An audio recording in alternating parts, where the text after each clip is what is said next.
the Wildverse podcast, where we introduce you to the wild world of taxidermy, a place where artists and hunters collide. I'm Heather. And I'm Ashley.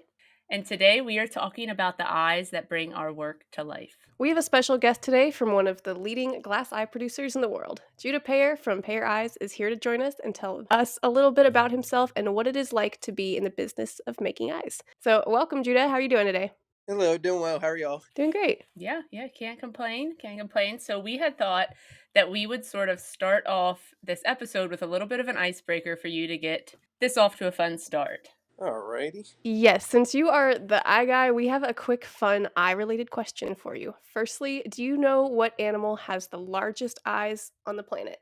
I would go ahead and say probably on the planet, swimming or non-swimming? On the planet. All right. I would say the giraffe. That's a good guess. Yeah, that's probably what I would guess. Incorrect? No, that's actually a really great guess. I'd probably guess that too. But you were right with thinking like in the water, because the animal with the largest eye is actually a colossal squid. Okay. Yes, so Ashley's going to send you those pictures and look at those. So after seeing the pictures of that thing, here's a real question for you. How many millimeters is the largest eye on the planet? A, 80 millimeters, B, 270 millimeters, C, 180 millimeters, or D, 344? That's a good one. Let's see here. I'm going to go with D, 344. Okay. That was a very good guess. That's probably what I would have guessed too, because it is just humongous. Massive. But the actual answer would be 270 millimeters. Right. 270. Yeah, it's huge. 2 for 2, not knowing my eyes. That's all right. I doubt you guys make very many colossal squid eyes. I've never seen a squid mount anyway, so That is very true. that's what I would refer to, would be some mounts. Yes, yeah. That's something that I don't think is very high in demand. That is a huge eye. That's like the size of a football. I guess. How many inches would that be? 277 millimeters. 270 millimeters, my bad. 270. I don't know. I don't know my conversions either. Yeah, I don't know. If I had the time, well, hold on. You know what? No, I'm not going to Google it. I just did. It's 10 and a half inches. 10.5 inches. That's it. Oh, wow, that is big. Google knows everything. It does. Google's great. When we don't know a question in the shop, I just Google it. We just, if we have some random question that we're wondering, Google answers it for us. I love Google so much. Ugh.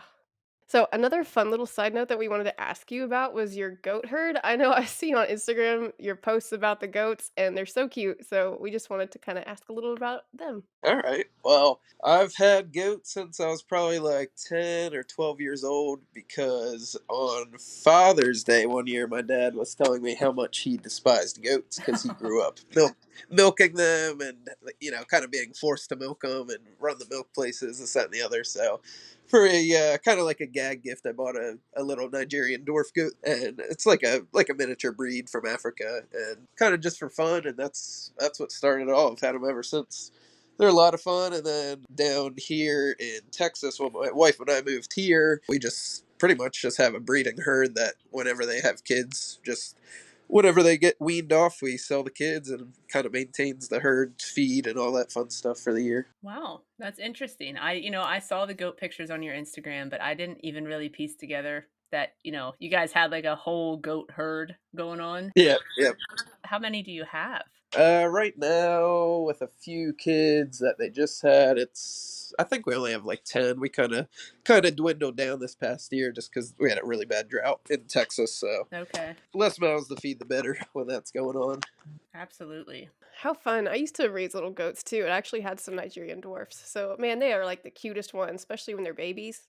Yep, super cute little babies prancing around. The cutest. Yeah, I'm sure your wife enjoys them. Yeah. I mean, that's typically Yep, she loves them. us women like the cute little goats. For sure. She loves them. She doesn't let me get rid of them. When I need to get rid of the ones we need to, she's always the first to say not to. But yeah, I don't blame her. she realizes eventually you got to get rid of, because the males fight each other and all that fun stuff. So got to get rid of them eventually. That's goat math. Yep. Okay, so now let's get into the good stuff.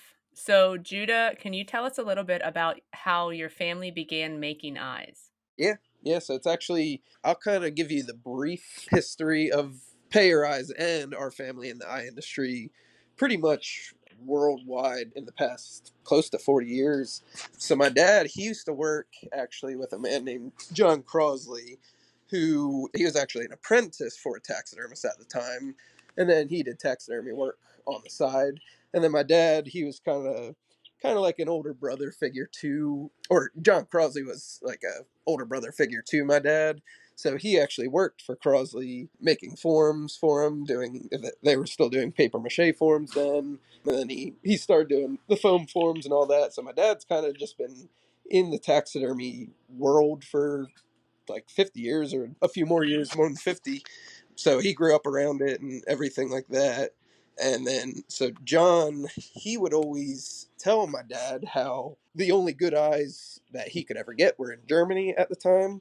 I don't know the company that was manufacturing them then, but pretty much that was like the biggest thing. Like you couldn't get them in America at all. You couldn't really get anything good unless you made them yourself, and that was super time consuming and difficult. Yeah. Do you know about, like, what year that was? Like, when he was, thinking about getting into it? Yeah, so that was in before 1985. So it was like 1983, 1984. So it was quite a few years ago.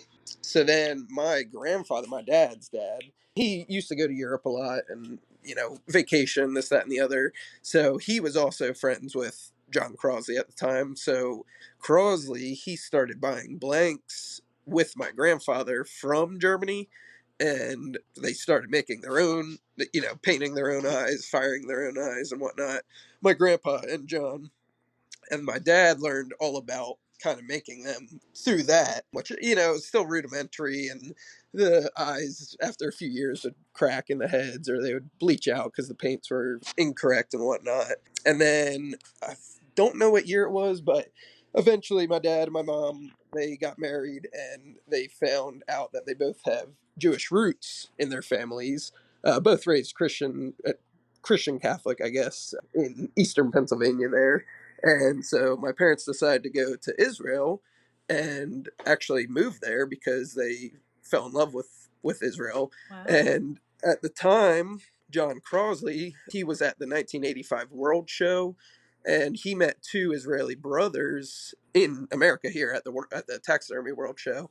And he was telling my dad all about them, how they live in Israel, this, that, and the other. My parents had just moved to Israel at the time. So they started then talking about potentially having my dad make eyes in Israel because he knew all about it. Now he was living there. Now he has these two contacts that are in the taxidermy industry.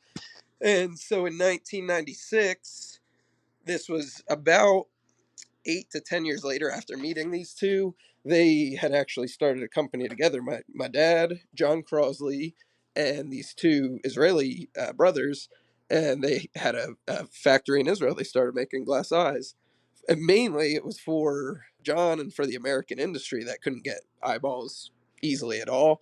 And at the time, John Crosley, he had founded Tohican Glass Eyes, which is the other big name, the big Yeah. three in the world, pretty much. So at the time then, while my dad was starting his factory in Israel, John started his manufacturing facility in America.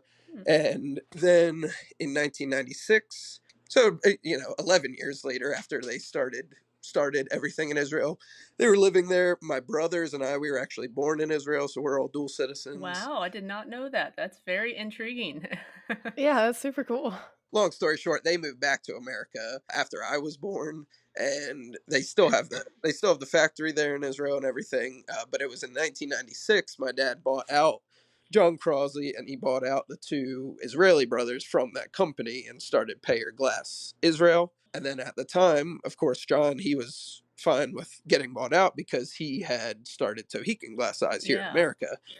So then in 1996, it turned into pretty much we just manufactured blank glass eyes for Tohican for John Crosley. How interesting. I honestly would have never guessed that there was this much of a story into this. Yeah, I thought it would have just been like, we thought it'd be fun. Yeah, me neither. there's a lot of history in it. Of course, it's that kind of thing. Like me as a kid growing up in school, like, oh yeah, what do your parents do? Like, what do you do? Getting older and everything. It's like, oh, we make glass eyeballs, and I'm like, what the heck? Like, what are you talking about?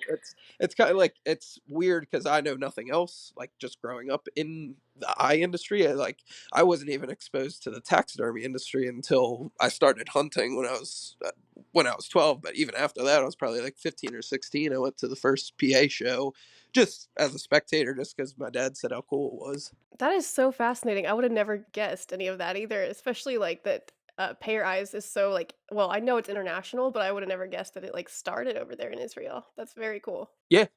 Yep. So it was Payer Glass Israel. It's now currently, I think it's under two company names, like a DBA, pretty much. It's still Payer Glass Israel, but Payer Eyes is the American sales side of our company there in Israel. Okay. And then that started in, I guess it was like 2012 or 2013. I was still in high school. Or no, I guess I was just graduating high school. That's what it was. And my dad and I were driving down the road one day, and he asked me, he's like, "Hey, if we move to Texas and move the whole family down, blah blah blah, would you start selling these eyes with me and start a new company, Payer Eyes?" And just I had no clue what to even say, so I just said, "Yeah, obviously," because I was just a landscaper and a snowplow driver in Pennsylvania. So I was like, let's go to Texas and start something new. So then, about 2 years later, I for those 2 years I would receive eyes. We go to the airport every week, pick up eyes, go drop them off at Tohickon, which we lived right near Tohickon Glass Eyes in Irwin, Pennsylvania. Drop them off, and they would sell them from there. And then when we decided we were going to start Payer Eyes, I would just be, in the back of our horse barn, pretty much just packing up eyes and shipping them out. Obviously it was like one or two shipments a month at that time, but Hmm. it was that was the start of it all there. So what I wanted to ask was the company in Israel was more based on just making blank glass eyes. Correct. At the time, like from its founding to probably the early 2000s, that's a majority. I would say 90% of what they did. And then starting in the 2000s, we started painting some eyes for, I believe, for Mckenzie and for Tohickon in the early 2000s. Some of the paint. It's not like we finished them for them, but we would paint the sclera on and ship them the blanks with the sclera, or vice versa, put the detail on, or stuff like that. So there was some of that also with some halfway finished products, but mostly blanks. How did you guys like learn the process of like, painting eyes and stuff? Was it just like through your parents? Like, did they learn through trial and error over there, or was it the Israeli brothers? Or Yep. Pretty much it was mainly my dad learned it from John, just because it was kind of like trial and error at the time in America before they even moved with those German blanks and whatnot, making them like, he's told me stories where they use a hot plate and stuff like that to slump glass to make eyes and then paint the detail on, and literally like weeks later have the eyes crack in the back of the head because the glass isn't annealed, or yeah. it has no preparation or anything. So it was kind of, I believe, just a lot of trial and error on their parts before he even started the factory in Israel. But then when he did start the factory in Israel, obviously that was kind of a big thing, minus his family background having Jewish roots. It was like, we just started this company. We kind of gotta learn it before we can even have employees here. So that's why they moved there and decided to start a family there, just because they were living there, just working their new factory. Wow, how interesting. And so obviously the factory in Israel, that's still active. Yes, ma'am. Is that where like the eyes are still manufactured at, or how does that work, I guess? We were actually just there in October when the war broke out. Oh my gosh. Yeah, I saw that. We were there on, I forget what day we got there, but we were there for like a little over a week. We were at the factory that 2 days before the war broke out and everything. But yeah, it's still full manufacturing there, and we even during like years ago, like a few years ago, in like our prime of sales, we were doing maybe only 10% of the eyes here, and then like 90% of our inventory would come from our factory in Israel. It's more here in America. My dad and I do the research and development, and then once we have that established, then send the bulk. We send bulk orders to ourselves, to our factory over there, for them to send back to us. So, my question is, why is it so hard to make the glass blanks in the US? Is it like it's just we can't do it cheap enough over here? But like it seems like they all come from Europe and Israel and Russia. Like, Yeah, I wouldn't even say it's that hard necessarily. Myself, as an American patriot who loves America, I always ask my dad, like, why don't we just start a factory here, this, that, and the other?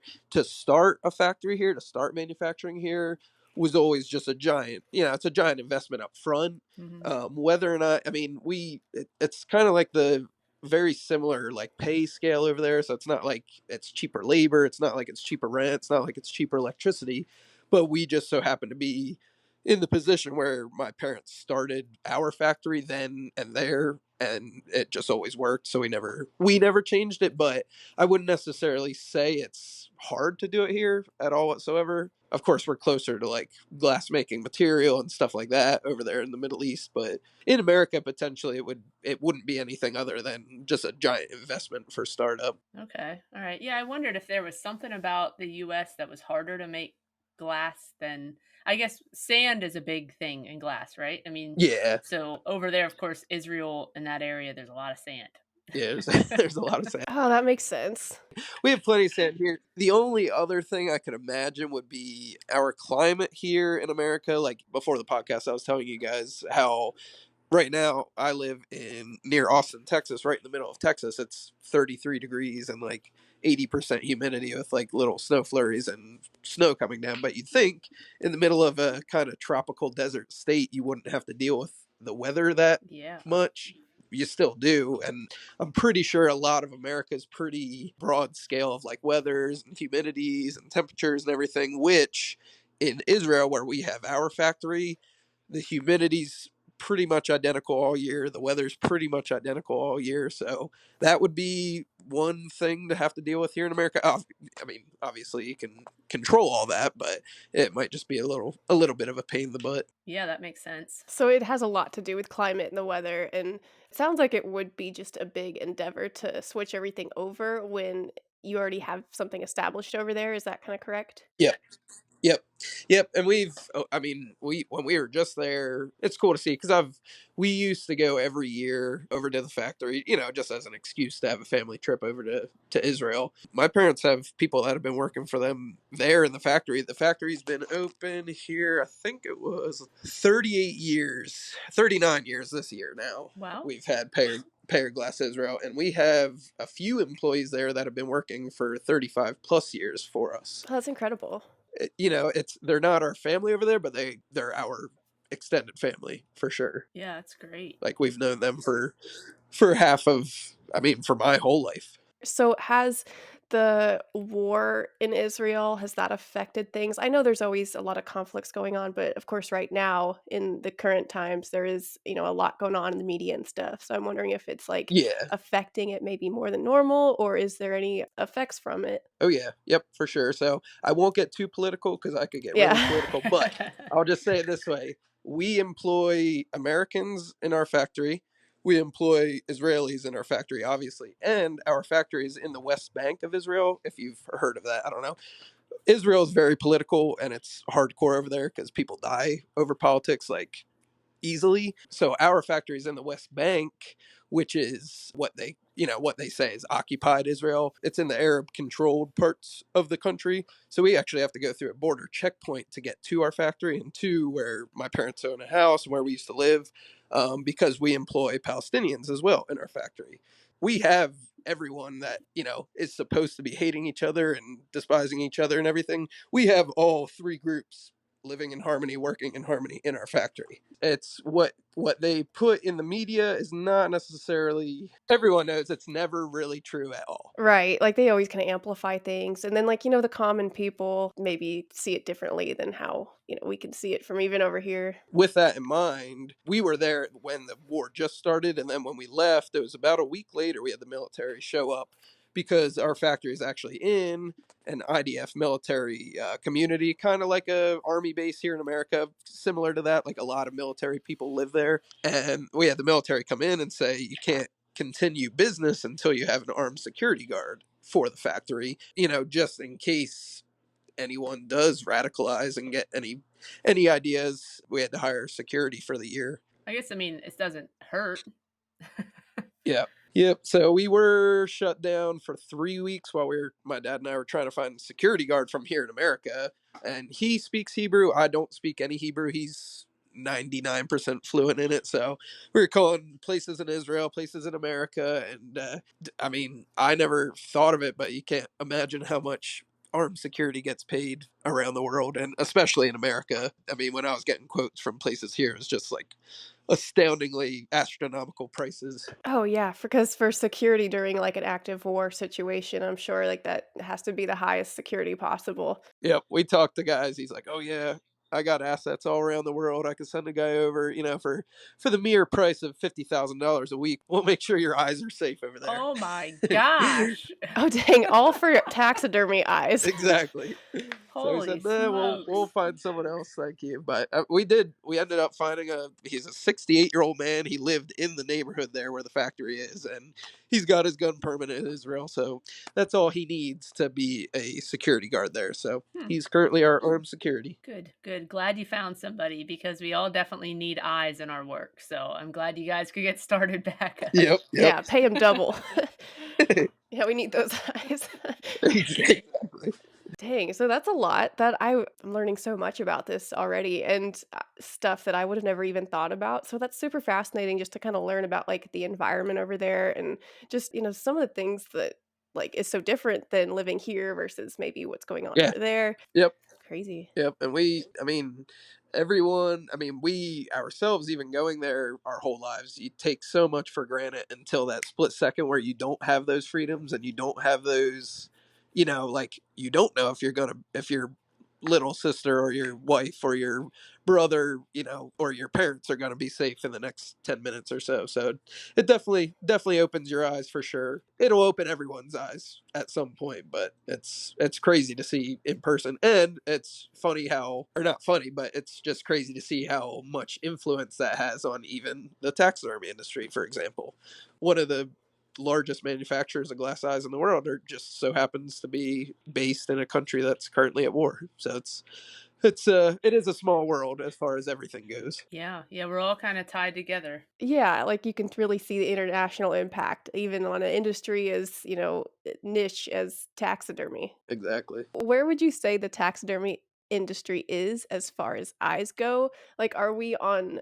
the edge of shortages still and back orders, or do you think that things are evening out and getting back to some kind of normalcy? So that's kind of a broad question because even we're kind of stumped, just by the fact that we have made more than we've ever made in our entire industry lives here at Payer Eyes. So I think it's as plateaued as it's going to be right now. They should be available as far as that goes. So it's kind of a hard question to answer because I don't 100% know the answer to it just based on our quantity that we've made this past year or this past few years. So you said that you guys have been making more eyes than you have in the past. Correct. As far as numbers goes, it's like a few 100,000 pairs more. Wow. So the industry, I mean, it's flooded with the orders and the eyes are going out. So the question is, I don't know. I just don't know why it's still as if they're always on back order. Yeah, I guess that's kind of a loaded question. Yeah, it's Yeah. it's a hard one to answer for me just because right now me not sending out because I was sending out all the eyes when we were payer eyes selling direct to customers, so I knew exactly what was back ordered and I knew exactly what has been sent. So I just can't answer that honestly right now. Yeah, that makes sense. I mean, and this is a question that maybe you can't answer either. I don't know. You said that you were selling the blanks to Mackenzie, like you'd paint on the sclera and such, but the center part wouldn't really be painted. So now that you guys are kind of, I guess one of the main suppliers, I guess, of Mackenzie eyes, you're still pay your eyes, but going to Mackenzie, like, how does that partnership work? Are you guys painting the eyes in Texas and sending to them? Are they still doing some of the painting? No, so all their Mackenzie eyes are still Mackenzie eyes. We don't do any of that anymore. Okay. And we haven't since pretty much like 2013. I think every once in a while we'll kind of fill a void that they have in their manufacturing process for them so they can keep up with their orders. but we currently still only make payer eyes. Okay. So any payer eyes that you buy from Mckenzie, we still make them all. But with that being said, I don't personally go through them anymore as far as quality control goes. We do have quality control in Israel as well, but I was kind of like the last stand between the eyes and going to the customer. So I'd always, cut out the bad ones. And if we ever sent bad ones, I'd send good ones type deal. So when there are thousands of them going through, the slip ups definitely do get through. So Yeah. they make their Mckenzie eyes that they sell, and then the payer eyes they sell, we make all those. Okay. Okay. Then I guess that kind of answers the question as far as like the next one kind of tied into, people, I'm sure you see it on Facebook comment like, oh, these eyes, they're not the same as they used to be. Yeah, You're not getting to see every pair that goes out like you used to. exactly. Yep.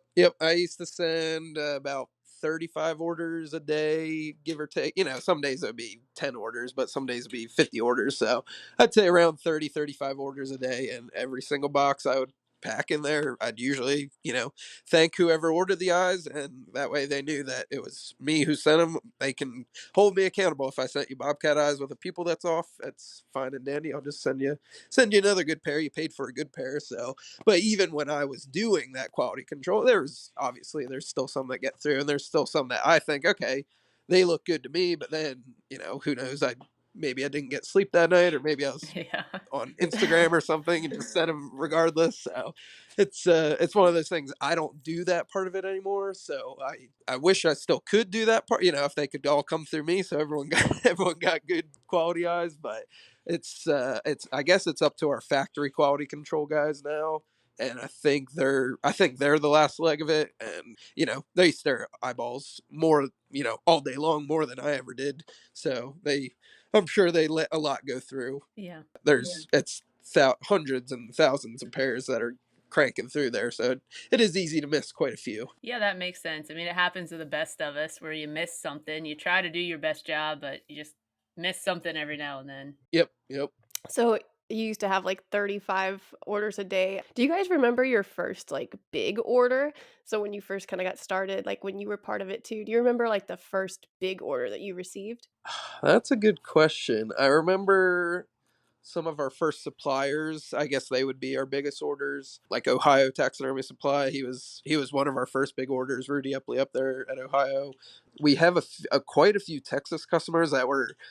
I mean, we live right now maybe 20 miles from our first ever customer in Texas, and that kind of thing. I wouldn't necessarily classify their orders as big, but I remember some of that stuff. But I would say, honestly, one of our first biggest orders was from OTS, Ohio Taxidermy Supply. Because yeah, obviously, like you send them to suppliers, and then suppliers distribute them, Yep. right? So it's not always like from you guys. It's you send them to suppliers, they sell them, of course, like anything. Yeah. What is something that you wish more people knew about the eye making process and the manufacturing? That's a good question. I would say, I guess I wish more people knew that I'm not making every single pair of eyes. Yeah. It's definitely a process, and like I said, some of our workers have been with us for 35 plus years doing that, putting on those same veins and painting that same sclera band. So I can imagine it getting super repetitive, because like here my part of the company was pretty much get the eyes, repackage them, and then resend them out. And I don't get to make very many pairs of eyes, just the few hundred samples we make a year here in America. But other than that, I would just say, it's I don't make every pair of eyes. So if you do get a bad pair, just like I said, keep it. You can put it on your shelf, and I'll send you a free pair. Right. So that's a great answer too. And so I guess kind of leads me to another question. And do you guys still do custom orders? Like example, like blue eyes, blind eyes, or albino, stuff like that? Yeah, so pretty much our thing is we just have a non-compete with Mckenzie, obviously, so I can't sell any eyes. They've reached out to us about a few customers of theirs that have been customers of ours for years and years and years. So we have made a few custom, actually quite a few, because there's one client, he does a lot of house cats for, like pets, and he always gets reference photos of them. And we used to sell him a few hundred pairs of custom cat eyes a year for pets. So he contacted Mckenzie and said, "Hey, like they're the only ones that would do it for me. So can I still buy from them?" And yeah, you still can, but you just have to go through Mckenzie. Okay, so that's kind of like where your deal with Mackenzie is right now. Like, so you all your eyes go through Mackenzie to be sold. Is that correct? Yes, Okay. yes, yes, ma'am. And we have about 2 more years of our non-compete. Okay, so it was only like a term agreement. Is that right? Yes, yeah, it was a 5-year non-compete agreement. Okay, because I've heard people say like Mackenzie bought Payer, and Mackenzie buys up all these companies, and Yeah, and then of course Payer gets thrown in there too. So it's interesting to know like it was just a term. yeah. Technically, all they bought was Payerize, the brand, when we sold to them, because we retain all manufacturing. We obviously Payer's our last name. Right. We retain our name. We can't sell eyes direct to customer. We can't sell eyes to anyone except Mckenzie for 5 years, and now we're whittled down to about 2 more years. Gotcha. That'll kind of feel good. Like it's a great partnership, but it is gonna feel nice to Yeah, have that time be up. yeah, and I just miss the obviously now I go to the shows with James Yarborough, back to the taxidermy shows to do the vendor booth and get around to see all our customers and talk with everyone, and I miss being able to offer that customer service that everyone had before, and I think everyone loved before, because you could just call me or text me any time of the day and it was kind of just 24/7. So I do miss being able to do that. I kind of still do a lot of it for Mckenzie, just because I have about 30 people a week message me on Facebook or Wow. text me or anything, asking about their order that I have no clue about. So I'm kind of working for Mckenzie, just kind of figuring out all their slack ends, but Yeah, it happens. exactly. I still gotta keep Payerized customers happy, because Absolutely. we still make them all. Right, and like you said, it's your last name. Yeah, yeah. So I actually did not have this question marked down, but I was wondering, and maybe you can't talk about it, who knows? How are the eyes painted nowadays? Like there's hand painted parts, but is it like a machine that prints them on there? Yeah, so there's a mix of the hand painting, obviously. Like, for example, for ours, like all the veins are hand painted, all the sclera is hand painted. But then a lot of what we used to do, or still do, is mixing hand painting and the photo rendering Mm-hmm. into the glass, which it was never really a secret to begin with, but we'd always tell people that's how we do it. Our process is different than you can ever find, but it is a mix of photo rendering and hand painting. That way you can get kind of the most accurate natural detail. And then obviously, I mean, there's so many different variables, as far as, like I was saying before, weather, humidity, all that kind of stuff. And then on top of that, my dad has built custom kilns and custom ovens and custom annealing bins and stuff like that over the past close to 50 years, that we have such a custom way of making DIs. It's Yeah. not really easy to keep. It's actually our hardest thing, is consistency. There will be, fluctuations in color every once in a while and stuff like that, but that's literally just because the tiniest little thing, as far as like a degree of humidity in the shop, can throw that kind of stuff off. Like, we've had red fox eyes turn blue and Wow. stuff like that, just from little variables. So Huh. I guess that makes sense. A lot of different stuff kind of has that happen. Like people with baking, different humidity. Like I know, for instance, my mom makes fantastic fudge, but for some reason, the same recipe comes out different every time. exactly. Yep. Yep. So we have like a baseline, and then we have a baseline for color, a baseline for pigment, a baseline for all this stuff, and you literally every time you have to match it. Mm. And we still have a ton of seconds that I used to sell at the shows, that maybe it looks fine, and maybe it's definitely sellable, definitely usable, but if it's not what's natural, then we don't like to sell it as a first, just because it's not what it looks like. So It sounds like a lot of chemistry. yeah. It does sound like a lot of chemistry. It does. I remember your mom at the PA show was making her little eye necklaces. Yep. I do remember that. Yep. She actually just broke out a box the other day of seconds. Oh, really? Yeah. She just, it's one of those things. You got a few hundred pairs of these things, and like a lot of the cat eyes are gorgeous. A lot of the, like mountain lions and owls and stuff like that. They have really pretty eyes, and a lot of people have no clue that they're eyes. So they see it on a necklace, they're like, "Oh my gosh, what's that stone? Like, that's so pretty." They're like, "Oh yeah, it's actually a Oh. off-color bobcat eye." Yeah. Absolutely. So do you have a favorite type of eye to make? To make, like I said, I don't make that many of them, so I wouldn't even really say I had a favorite to make, but I know my favorite eyes are our penguin eyes that we have, our king Oh. penguin eyes. Penguin eyes. Yeah, they're just really, really cool looking. A lot of detail in them, and there's just so much depth to them that's really cool. Huh, you're gonna have to send us a picture of those. Yeah, I need to see what a penguin eye looks like. All right, we'll do. I made a pair for Jaren. Do y'all know Jaren? Yeah, up here at Skulls Unlimited, right? In Oklahoma. Yep, correct. Yeah. Yep. So he mounted, I think, a few king penguins for something. So he sent me reference pictures. I was like, "Holy cow, they're really cool." And we made some up. And I think I might have a picture of his mount still, but they're definitely guarantee you'd never imagine what they can look like. Yeah, I don't have a clue. I'm imagining they probably have a round pupil. So that kind of tied me into my next question, which was the unique orders. That would be, I would say, a unique order. But I also saw on your website, I don't know how this popped up, but you guys make koala eyes. And I never knew that a koala eye had a slit pupil. Why did you make those? I believe I forget who ordered those. Honestly, they were they were quite a while ago, but I think they were a guy down in. Never mind, scratch that. I know exactly who it was. Okay. It's actually funny because Jaron, who I was just telling you about with the penguin, he was down here in Texas at another one of my good friends and customers over here in Blanco, Texas, and he was mounting a whole set of 7 koalas, like climbing a tree Oh, wow. for a museum he was doing for the one of the schools here. He was setting up like a taxidermy museum for the kids from different schools to come around and check it out.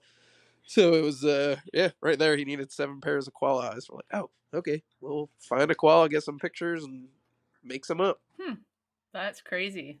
Yeah, they kind of look as if, and their pupils are crazy because they can like almost change like a cat's, like to where they'll get full round and then they'll be slip pupil and this that and the other. But all the good reference we got of the one at the zoo here, and then there's a ton on on the internet, but a lot of them had that slip pupil there. I know I've seen them with a round pupil. I just never knew it went to being slit. So that's pretty cool. Yeah, yeah, they're cool little critters. So, I guess first of all, Judah, is there anything you wanted else to talk about? Because it kind of gets us to the end of wrapping stuff up. Is there anything else that you kind of wanted to touch on? Not really off the top of my head, other than just keep keep holding keep holding on to hope because we'll be back in the retail market in a few years and be back to answering everyone's calls and taking everyone's orders again. Back to payer customer service that everyone was used to. And until then, we're working our butts off, still making eyes. I don't know what's going on with everything, but I wish I could tell everyone where their orders were. But other than that, my hands are kind of tied right now. Well, cool. We want to thank you, Judah, for talking with us today and sharing a little bit of your knowledge with us. And I think that kind of, yeah, wraps it up. All right. Yeah, thank you very much. That was you really enlightened me, at least I know. I learned a lot of cool stuff. You were very intriguing to talk to, so I really appreciate that. If y'all ever have any more questions, or anyone has any questions or concerns, or needs help with one of their eye orders from Pair Eyes, just feel free to always give me a call. I mean, it's I can help as much as I can. But So, if any of our listeners would like to look at the beautiful eyes that Judah and his family create, you can check them out on Facebook at Pay Your Eyes or go to their website, thepayyoureyes.com. And we would like to thank you for listening to The Wildverse. Before we go, make sure to follow us on Facebook and Instagram, where we share more details from each week's episode and share sneak peeks of what's coming up next. So now you can show us some love for your favorite podcast by leaving us a review on Apple Podcasts or wherever you're listening from. Until then, stay busy, stay calm, but most of all, take some time for yourself. Oh, and hey, don't forget to order eyes. I know you're almost out. That is a very good thought.